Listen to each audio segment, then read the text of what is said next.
For today's video guys ay mangunguha kami ng sihi dahil wala kami pang ulam ngayong gabi. Medyo malayo-layo ang ating lakaran ngayong gabi guys. Pero dahil nga wala tayong ulam, carry lang. So ito na nga yung lagusan papuntang Biringan. Uy, joke lang ha, baka may maniwala.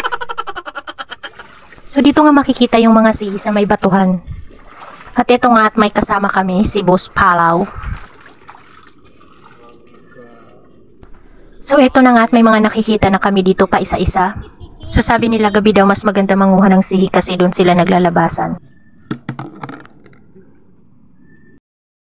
Dahil madami nga kami, kailangan naming magunahan para makakuha ng sihi. So ito nga at may isa pa kaming kasama si Brad Pitt. So kailangan namin bilisan ng panguha ng sihi kasi malapit nang tumaas yung tubig. At ito meron na siyang nakuha, si Boss Palaw. At ito guys, yung isa, bisibisihan dito. Kunti pa lang yung nakukuha namin guys. Yung ibang sihi nga guys nakasuksok doon sa mga batuhan kaya mahirap kunin. So ayan pa lang yung nakukuha namin. So ito nga may dala akong payong kasi baka umulan at mababasa na naman tayo guys. Alam nyo na hindi tayo naliligo kaya bawal mabasa. Kaya nga din ako pala nagdala ng payong guys kasi bawal mabasa yung kamay ng asawa ko pag umulan. So baka sumakit yung kamay niya sa lamig. At ayun na nga at nag-uunahan na yung tatlo. So syempre taga-video lang tayo guys kasi hindi ko rin alam yung ibang sihi na kinakain kasi madaming sihi na pwedeng mapulot dito. So nagtatanong muna ako sa kanila kung kinakain o hindi. So sabi nga nila wag daw kukuha ng kulay puti na sihi kasi mahirap daw yun kunin yung laman pag luto na. So finally ito na nga at may nahanap na rin ako sa wakas. So ganito yung itsura niya guys, ganito yung sihi na kinakain. So medyo maliliit nga tong mga nakukuha ko dito kasi nahuhuli nga ako at nakukuha na nila yung mga malalaki. At yung mga nakukuha ko ay yung mga hindi nila nakikita. Nahirapan nga din ako kasi nagbibideo ako at saka naghahanap din ng sihi. Tsaka nagdadala din ako nitong timba guys, so mahirap mag multitasking. Tsaka binibilisan ko maglakad guys kasi lagi akong nahuhuli, nakakatakot. Ang dilim-dilim pa naman sa likuran ko. So pag masungit ngayong panahon guys at walang huli yung mga mangingisda at mga nagpupunta sa dagat, so ito yung ginagawa daw nila, ito yung mga kinukuha nila at kinakain. So okay na rin to guys kasi masarap din naman siya pag naluto. Medyo pahirapan nga lang yung pangunguhan nito guys kasi laging nakayuko at minsan hindi mo talaga makikita kasi nandun sila sa pinaka ilalim ng bato o minsan sumisiksik talaga sila sa butas ng mga bato.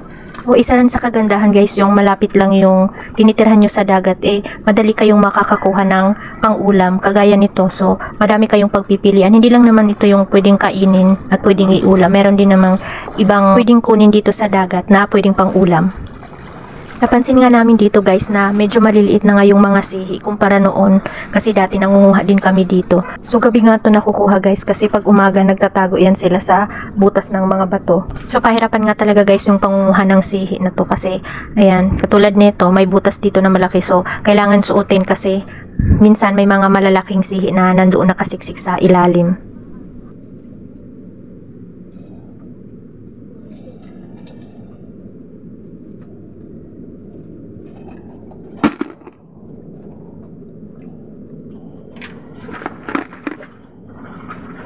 So bali ito pa nga lang guys yung mga nakuha namin, maliit pa. So kailangan pa natin dagdagan.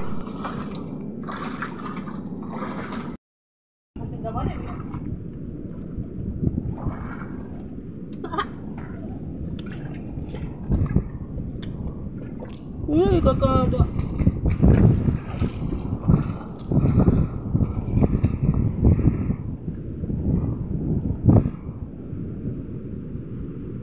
So maya nga ichinik ko tong lagayan. So may nakita ako dito na kakaiba. Nung tiningnan ko siya guys, ayan, umang yung laman niya. So akala ko ito yung kinakain na umang at nilagay ng asawa ko. So hindi pala. So nilagay pala to ni Clinton. Ayan.